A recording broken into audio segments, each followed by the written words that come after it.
All right. So again, today, what I will discuss is all about uh, merger and acquisition, no, for the point of view of financial management. Kasi iba to when we are talking of advanced accounting, no, it is more on the financial management point of view, no. Okay. So in terms of the Finman point of view, what do you mean of merger and acquisitions? So, syempre, unang-una, very important to consider first the internal growth. No? Internal growth, it comes about when the companies invest in a product. Okay? While external growth naman, when the company buys the existing assets of another company. And it is also known as your merger or the merger. Alright. So, financial managers are sometimes required to evaluate, no, yung tinatawag nating attractiveness or to evaluate the attractiveness of a potential merger. Okay? As well as to participate in a merger negotiations, no? Alright, so ano yung mga sample natin ng mga merger and acquisitions, no? So bagong-bago when uh, BPI merged with the Robinsons Bank, alright, no? And also dati PNB merged with Allied Banking Corporations, di ba? And also BPI, no? BPI with Robinsons Bank. Ano pa ba? BDO and Equitable PCI, that dati, no? So as far as your financial manager, no, is concerned, no? All right? Very important here is what you call attractiveness, no?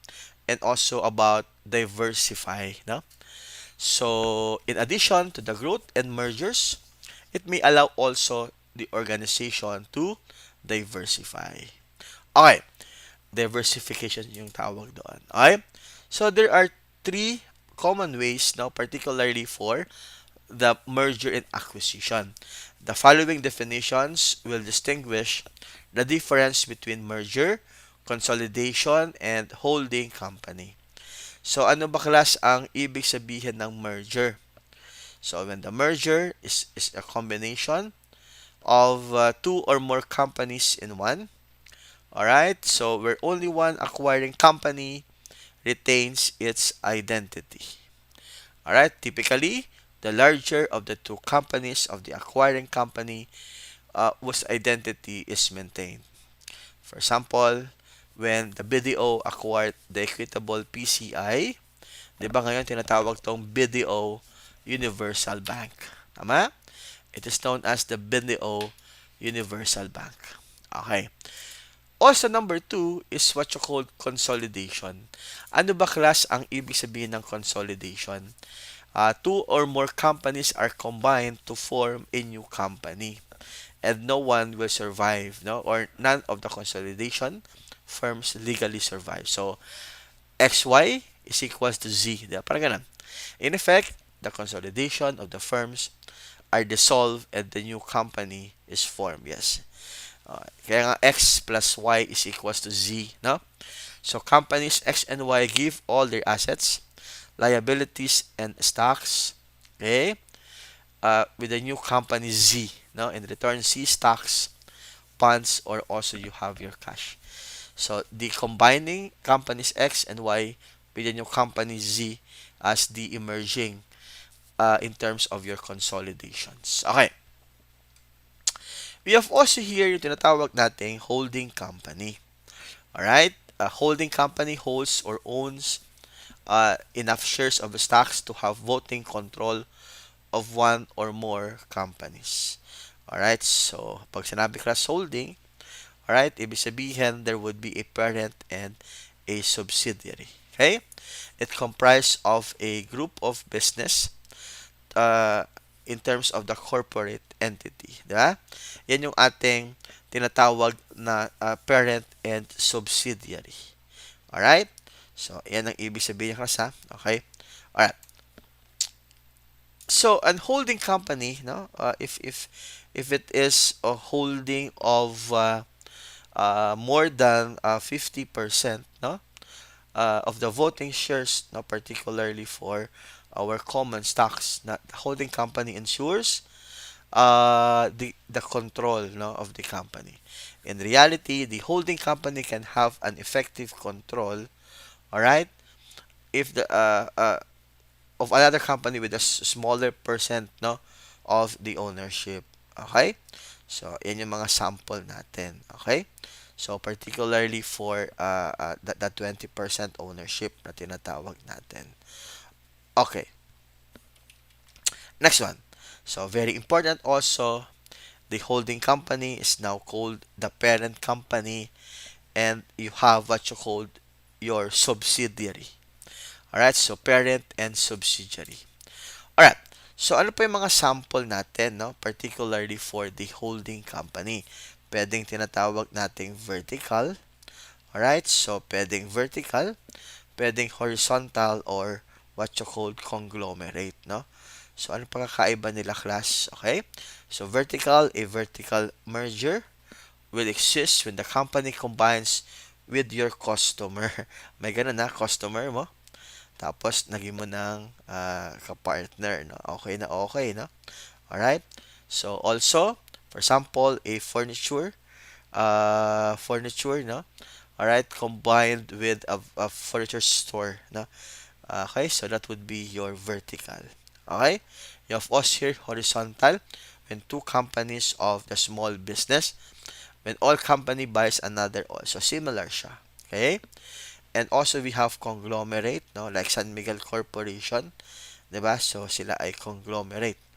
Wherein two companies in terms of the unrelated in combined, no, or industry. So, yan ang pagkakaiba niya, class, no? Particularly for our horizontal and also for our vertical. Okay. So, also very important here, no? Uh, is what you call the specified exchange ratio. So, in merger, there should also be the specified exchange ratio. Siyempre, wala magpapalugi dyan, no? Later, we'll discuss this one, no? In negotiating with the management, often, the acquiring companies make the stock offer based on the specified exchange ratio. And the merger takes place if the acquired company receives an offer with the acceptable premium, okay, over the market price. Sige. We go now for the reason, no? Why do we have a merger, no, in the first place? Ba't kailangan ng merger? Alright, so number one, the company may want to diversify. So, yun yung mga sample, no? They want to diversify to reduce the risk involved with the seasonal business. Number two, the company may expect to have synergistic effect by merging with one another, di ba? Parang ano siya, parang gumanda, no? Pag may diversification. Pag may merger and consolidation, 'di ba? Kasi parang ano siya, parang bagong buhay, 'di ba? The company also may permit or firm to obtain something it lacks, no? Kulang ka sa ganito, kulang ka sa ganyan, at least pag nag-merge na kayo, yung kakulangan mo ay pwedeng ma-cover ng inyong partnership, no? The company may also have may improve the ability, all right, ability to raise funds when, of course, when there would be a combination, diba? All right. Also very important here is uh, parang bumaba yung ating utang. Yan. Okay? So number 5, also very important here is your net income, no? Of the new large company may be capitalized. Okay, so pwedeng capitalizable, no?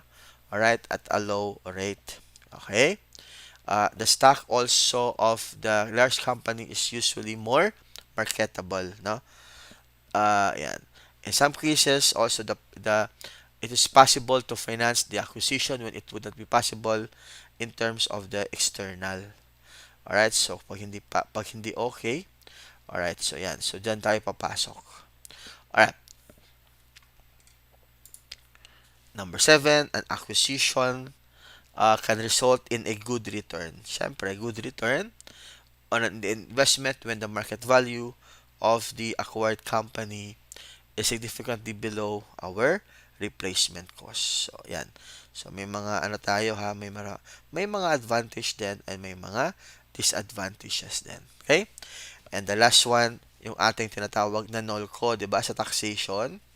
Alright? Ibig sabihin, pwede siyang maging carry loss, tax loss carry forward. Ano ibig sabihin? Ganito, no? So, for example, si Ace Company is considering buying Jones Company with a tax loss of 700,000. Uh, Ace expects to have a before tax profit of 300 for the next 3 years. And that the rate is 46%. Siyempre, class, common sense. 'Di ba? Pag net loss pa, magbabayad ka pa ng tax. Malamang hindi.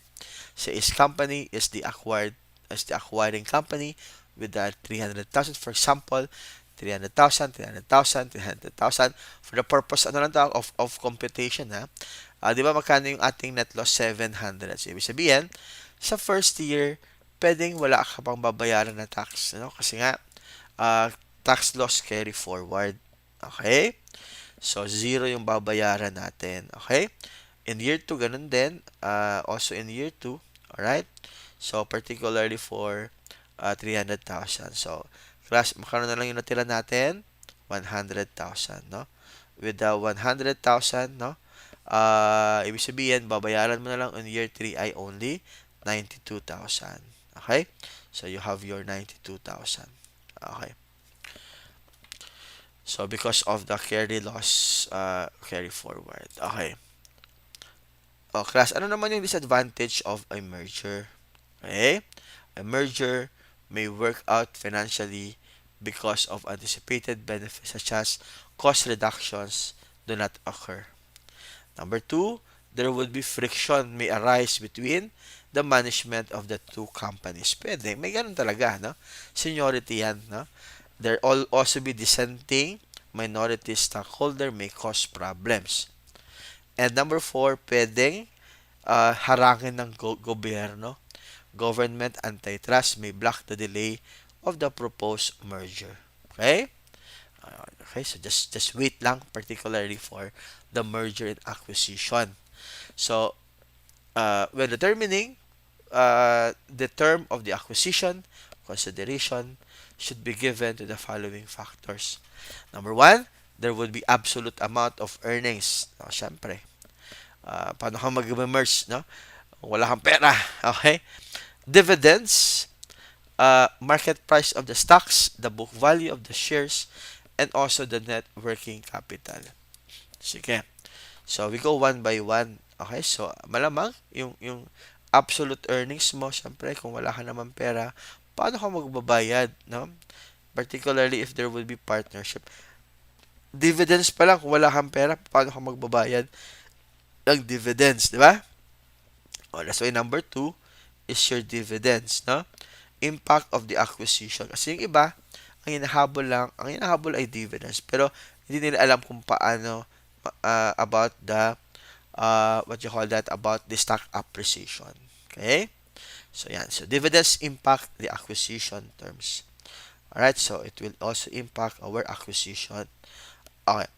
Also, however, the greater company's growth rate and also about your profitability, the lesser the impact of the dividends will have on our dividend per share. No? Conversely, very important also, no? When the profits are declining, dividends will have more significant effect on our market prices. Okay. You have also your market price. So, very important also is to know the market price. No? Ano ba yung mga market price natin? Of course, that would be the market value or the value sa labas. You have also your book value. Generally speaking, the book value is not important ingredients in the large process code because it is based on the historical cost. Okay? Based siya sa ating historical cost. Okay? So, speaking of that, no, particularly for this, all right, book value is not ingredient, no, in the merger process. Okay, uh, but book value may be relevant when exceed your market price. In such case, there would be expectations. All right, so particularly for the market price of our stocks. Okay, and also we have here our net working capital. Ano ang klase ng net working capital? Current assets minus our current liability. Yeah? Alright. For example, in terms of the net working capital, okay, has a very low uh, debt position, no? So the acquiring company, alright, uh, may borrow funds needed for the acquisition. Alright? So paano yun, sir, no? So particularly for that, okay? Um, by using the acquired company good liquidity position to meet the loan following the merger, or the liquid assets, the acquired company may provide needed collateral. So yan. So mga net working capital lang yan, class. Alright? You have also here going concern. Now, alam nyo ba, class, gagawin natin is parang capital budgeting. No? We're in, di ba? Yes, class. Para siyang capital budgeting. We're in, we will compute for the present value. For example, in terms of the acquisition of the going concern and the company's capital budgeting, Sharaf Company is considering purchasing Silinglao Corporation for 80,000 in cash. Sharab current cost of capital is 15. Sharab is the acquiring, no? While Silinglao naman, the acquiring company has a, sorry, the acquired, no, is of 12%. The estimated cash inflows from year 1 to year 2 is at 10,000. So paano 'yan? 'Di ba sabi ko kanina, para lang siya capital budgeting. Okay? So ibig sabihin year 0, 80,000 would be your gastos today. That's why it is 0 at times 1. Alright, so you have 80. How about year 1 to 12? That would be your 10,000. Okay? So in terms of the 10,000, just multiply it by the present value of the annuity of 1. Please go to my um, explanation, no, on how to compute for the present value of 1 and the present value of annuity of 1. Doon sa ating compounding versus discounting. Okay, sige. Nasa YouTube lang yan, class. Okay? Okay. So, ibig sabihin, if it is negative, yan ay to be rejected because of you have an 18,060. So, class, if you notice also, ang ginamit natin ay yung ating 12%, not the 15% of the acquired. Okay? Not the 12%. It should be 15%, no? Cost of capital. Since it is negative, the acquisition should not take place. Same lang to, class, ha? Again, Boston Corporation is considering acquiring Masters Corporation for 200,000 each, and Boston cost of capital is a 16, right? If the acquisition is made, Boston expect to have an overall cost of capital of 14. Okay, so ibig sabihin, ano bang ating gagamitin? Of course, the 14%. Okay? So, kasi yan yung ano mo, the acquired company, no? So, 200,000 just multiply it by 1, so you have 200,000 and 28,000 times the present value of annuity at 5.216. Again, compute, go to my video about compounding and discounting para malaman niyo kung paano yan. You have also your acquisition in terms of cash, no? So when the company acquires another cash for capital budgeting, okay, may be used to examine the financial flexibility of the acquisition. Okay? Okay, nawala pala to. No? Sige. Okay, so you have also your acquisition of your cash, same na same yan kanina. Alright, so ibig sabihin, 50,000 is your net investment plus 75,000 minus our 58,000. So all in all, you have 67,000. Ganun pa rin, class. Ulit-ulit lang, no? compute first for our present value today and also the future cash flows. Okay. Yan. So, ito yung kanina, sabi ko kanina, no? About the exchange rate or the exchange ratio, no? So, when the company acquired by exchanging common stock, the exchange will be accordance with the predetermined ratio. And the amount of the acquiring offers for each share of the acquired business is usually more than the current market price of the traded shares. So, ano yung formula class? Amount paid by the per share and the acquired company divided by market price of the aspiring company shares. Yan. So, I think I have sample here, no? Yan. So, again, go back to my formula, no? So, una pa lang, no? The amount paid in terms of the acquired company divided by your market price of the acquiring company. Diba? Yan yung kanina, yung computations natin. So, you have here 0.75. The company must exchange 75% shares of the own stock for the one share of the company's B stocks. So, yung mga sample natin sa mga acquired company. So, when the company takes place, may be favorable, unfavorable effect. So, company X and company Y. Alright, so paano yun, sir? Gagawin natin the effect of the merger on the EPS. Okay? So, class, if you notice, pare-parehas na siya na 6.46. Basta nga, we adjust. Particularly if you have X and Y. Alright, sige. Sorry. Alright, next one naman is about effect on the merger of the EPS. So, the EPS decreased by 1.04 for the X stockholders but increased by 0.46. Yan. So, ito yung mga impact. Just read na lang to, no? So, particularly for the merger. Basta it will have an impact on the retained earnings and the market share. The impact on the market price is not clear, assuming that the combined company has the same PE ratio. Okay, so yan. Alright, so just read na lang to class, no?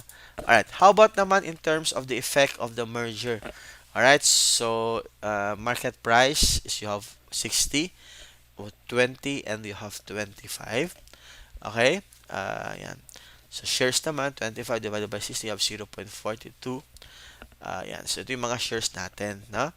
Whether it is charged muna sa share and number 2 is the market price. Yan naman lahat ay formula based. Okay.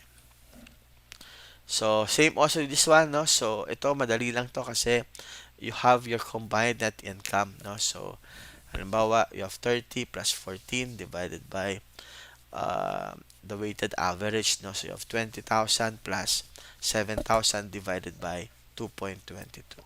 Yan. That would be the EPS on the merged entity. Alright, so you have 1.18. How about kay Joy, 1.18. Si Davis naman, siya yung, so you have 2.60. Alright. Sample ng mga, ng mga, may mga shares, no? So, yan. So, you have also here net income.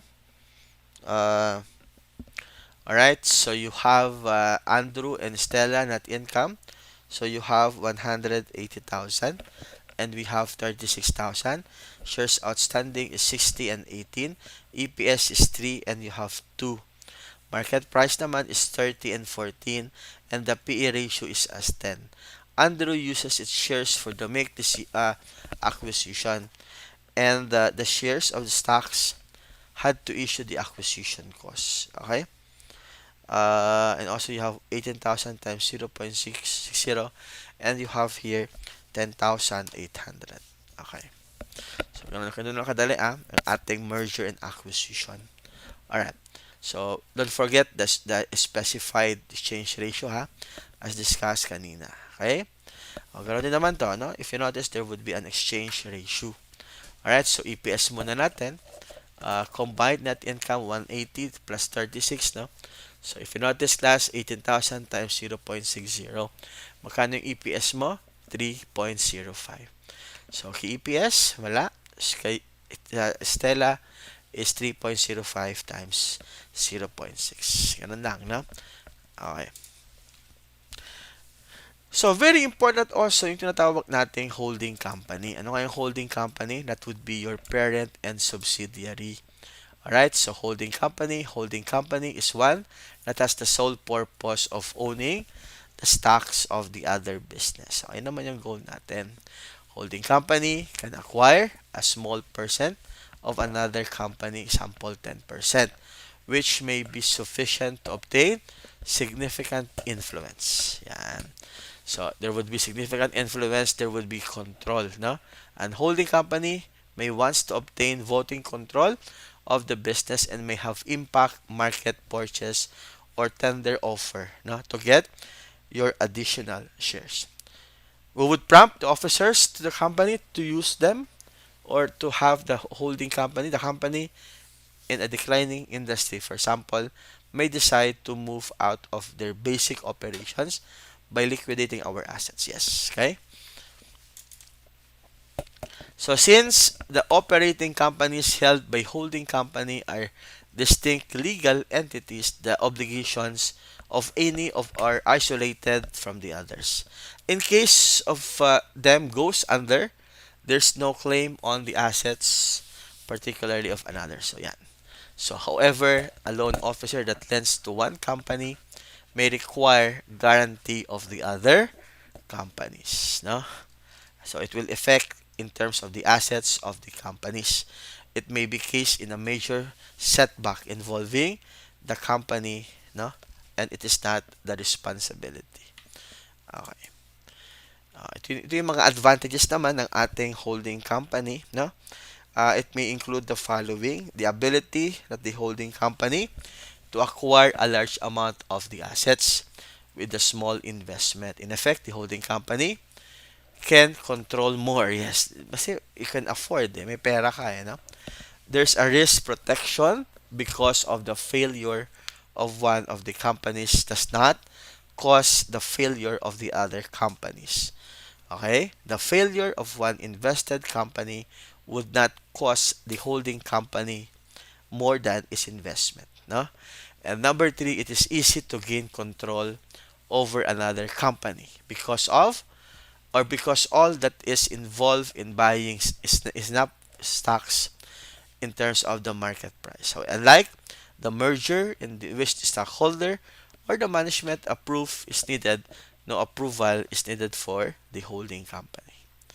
Alright, so ano naman yung mga disadvantages natin? Alright, so number one, there's a multiple taxation. Yes, ang daming taxation talaga. Given na yan class, no? Number two, typically more costly to administer. Sorry, ito pala ay disadvantage. Kanina is more on advantages. Hindi, same pala, disadvantages. Typically more costly to administer. And number three, by acquiring stock ownership in the other companies, there may occur uh, financial leverage, no, effect through the increased debt, which will magnify the either earnings and losses. The more the financial leverage involved, the higher the risk of the variability in earnings. So I think this is the last slide, no, for our financial management merger and acquisition. So hopefully you have learned a lot and hope to see you soon. Bye bye.